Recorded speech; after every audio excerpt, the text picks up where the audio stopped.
Why do some people just seem unbreakable? Life hits them, pressure builds, everything goes wrong, and they don't flinch. But then there are people who fall apart at the smallest inconvenience. A bad day, a tough conversation, one thing going wrong, and they're done. We've been told that mental strength is something you either have or you don't, that some people are just built different. That's why most people spend years building their body, their career, their image, and that's cool, but the problem is that almost nobody builds their mind. And most people never even realize that mental strength isn't a personality trait, it's a skill. And in the next few minutes, I'm going to show you exactly how to build it. Chapter 1. Control your inner narrator. There's a voice in your head that never stops talking. From the moment you wake up to the moment you fall asleep, it's there, commenting on everything.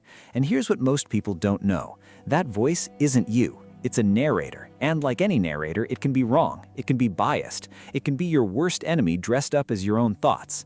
Imagine you're preparing for a job interview. You studied, you prepared, and you still didn't get the job. The voice kicks in immediately. I'm not smart enough. I'll never get this right. Why do I even try? Most people live inside that reaction for days, years actually. But someone who has trained their mind catches that voice mid-sentence. They pause, they question it, and instead of spiraling, they ask, what did I miss? What can I do differently next time? Same situation, same pain, completely different place they end up. Why this matters? Because if you can't control the voice inside your head, everything else falls apart. Your discipline, your relationships, your confidence, all of it runs on the story you're telling yourself. Fix the narrator and you change the entire story. But here's where it gets deeper. Controlling what you think is one thing. Controlling how you react, especially when life hits you out of nowhere, that's a completely different level. And that's exactly what we're going to get into next. Chapter 2. Master the gap. Between every moment that hits you and your reaction to it, there's a gap, a split second where you still have a choice. Most people don't know that gap exists. Their emotions fire and they follow. Someone says something harsh, they explode. Something goes wrong, they panic. They're not responding to life, they're just reacting to it. And there's a huge difference between the two. Picture this.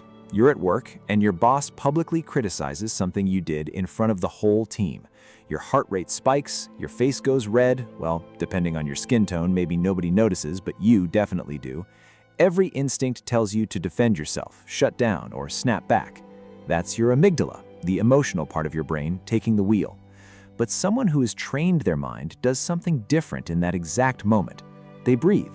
They buy themselves 2 seconds. And in those 2 seconds, their prefrontal cortex, the rational part, catches up. Instead of reacting, they think, is this worth my energy right now? What's the smartest move here? And they respond with control. Same room, same embarrassment, completely different outcome. Why this matters? Because the people who scare others aren't the loudest in the room. They're the ones who stay calm when everything is on fire. That calmness isn't weakness, it's the highest form of control. And once you start living in that gap, nobody can use your emotions against you ever again. Now you're controlling your thoughts, your reactions, but none of that matters if you collapse the moment life gets physically or emotionally uncomfortable. So the next step is learning how to actually train for that, on purpose. Chapter 3. Train in discomfort. Your brain is wired to seek comfort. That's not a flaw, it's survival. For thousands of years, conserving energy and avoiding pain kept humans alive. But here's the problem. You're not trying to survive anymore. You're trying to grow, and growth lives exactly where comfort ends. The people with the strongest minds didn't get that way by accident. They got there by choosing hard, repeatedly, and on purpose. Think about someone who decides to start taking cold showers every morning. The first day, they stand in front of that cold water and every part of their brain screams, "Don't do it," but they do it anyway.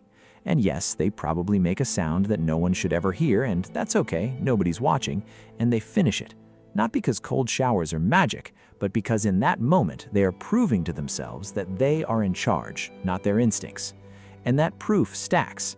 Every hard conversation they don't avoid, every workout they finish when they wanted to quit, every moment of boredom they sit through without grabbing their phone, it all builds the same muscle, the muscle that says, I can handle this. And once your brain believes that, it starts believing it about everything. Why this matters? Because discomfort is going to find you whether you train for it or not. The difference is that the person who has been training meets it like familiar territory. Everyone else meets it like a crisis. You don't get to choose if hard things happen. You only get to choose if you're ready when they do. So now you're training your thoughts, your reactions, and your tolerance for discomfort. But there's one thing almost nobody is doing, and it might be the most powerful practice of all, and it requires absolutely nothing from you. No gym, no effort, just you and silence. Chapter 4. Sit in silence. We live in the loudest era of human history. There's always something competing for your attention. A notification, a song, a video, someone's opinion. And most people have become so addicted to that noise that they can't function without it. Put them in a quiet room with no phone for 10 minutes and they start feeling anxious, uncomfortable, like something is wrong. But nothing is wrong. They just never learned how to be alone with their own mind. And that's a serious problem. Try this. Tomorrow morning, before you touch your phone, before you put on music or turn on the TV, just sit. 5 minutes. No input, no scrolling, no podcast. Just you and your thoughts. Sounds simple, right? For most people, it's actually painful. The mind starts racing. The urge to grab the phone becomes almost physical.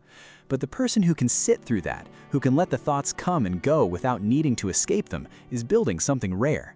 There's actually a study from the University of Virginia where participants were given the option to sit alone in silence or give themselves electric shocks. A significant number chose the electric shocks. That's how uncomfortable silence has become for people. They would literally rather hurt themselves than sit with their own thoughts. Why this matters? Because if you can't be alone with your mind, you will always need something external to keep you stable. Validation, noise, distraction. You become dependent on all of it. But the person who is comfortable in silence needs nothing to feel grounded. That's not isolation, that's freedom.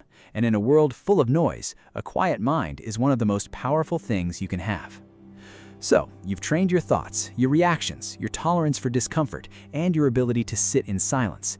But here's the thing, all of these practices need a foundation, something that holds everything together when things get really hard. And that foundation starts with one decision you make about yourself. Chapter 5. Decide who you are first. Most people think mental strength is built through habits. Wake up early, meditate, journal, cold shower, and eventually you'll become strong. But here's what they're missing. Habits are just actions, and actions without an identity behind them collapse the moment life gets hard. The real foundation of mental strength isn't what you do, it's who you've decided to be. Because when you know who you are, you don't need perfect conditions to act like it. Think about two people trying to quit sugar. The first person says, "I'm trying to eat healthier." The second person says, "I'm someone who doesn't eat sugar." Same goal, but the moment someone offers them cake at a party, those two people respond completely differently. The first one negotiates with themselves. The second one doesn't even have the conversation because it conflicts with who they are. That's the power of identity. It makes the decision before the moment even arrives, and that works for everything. I'm someone who doesn't quit. I'm someone who stays calm under pressure. I'm someone who does hard things. You decide that first, then you just act like it. Why this matters? Because everything we talked about in this video, controlling your inner narrator, mastering the gap, training in discomfort, sitting in silence, deciding who you are before life tries to decide for you, none of it sticks without this.